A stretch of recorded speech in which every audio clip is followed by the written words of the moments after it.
He has forgotten all of it. I felt myself slump on the inside. Oh, Papa. Image after image of youthful men, boys really, all crisp uniforms and smiles, surrounded by military trucks, government-issued tents, and palm trees. Men of a different era, their thoughts and dreams only hinted at by snapshots in time. Pawpaw, standing on his head in ocean surf, surrounded by his buddies, vibrant with their lives ahead of them. So many years had passed. The old man finally paused at one photo, fixated on a face, and he began to chuckle. I could write you a book about this guy. He pointed. Memories unlocked and poured in.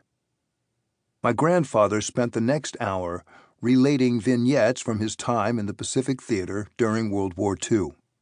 His stories always centered on humor, perhaps because that was the type of tale most accessible for those of us who hadn't been there.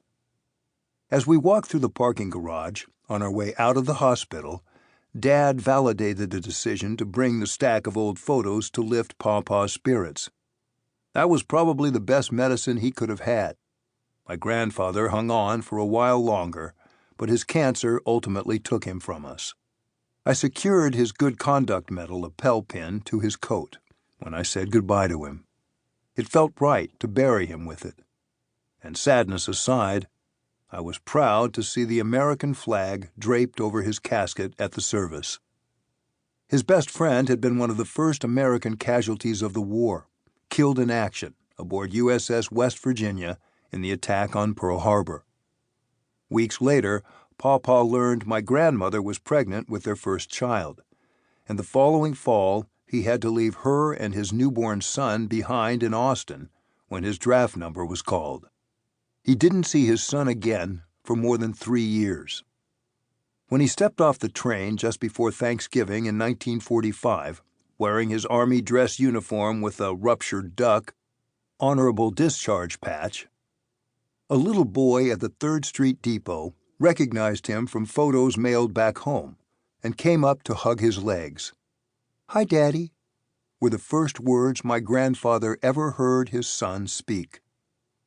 That little boy, my father, stood next to me some 60 years later at Pawpaw's graveside service. He pointed out the nearby VA marker for Lawrence Jones, my grandfather's older brother. Uncle Lawrence, now he was the one who saw real action in the war. But he never talked about it. He never talked about it.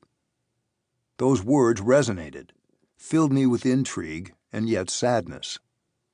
Where my grandfather Sonny Jones reveled in sharing his stories from the war, Lawrence Jones found ways to talk about anything else. Lawrence never had children, yet he was always so grandfatherly to me. He was the oldest brother, married long before the war. How was he the one who ended up in combat?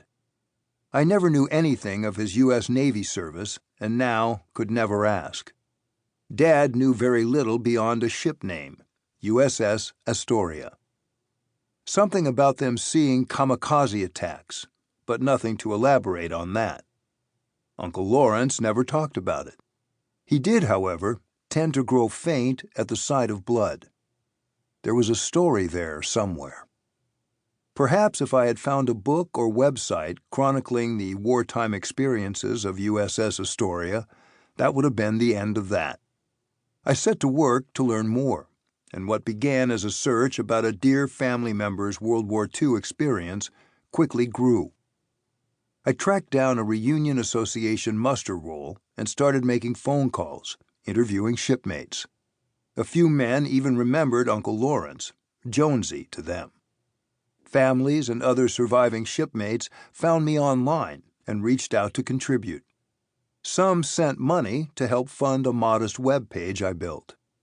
Stories poured in, along with photographs and original documents, artifacts tucked away in dresser drawers and shoeboxes under beds, hidden from sight, long forgotten and neglected.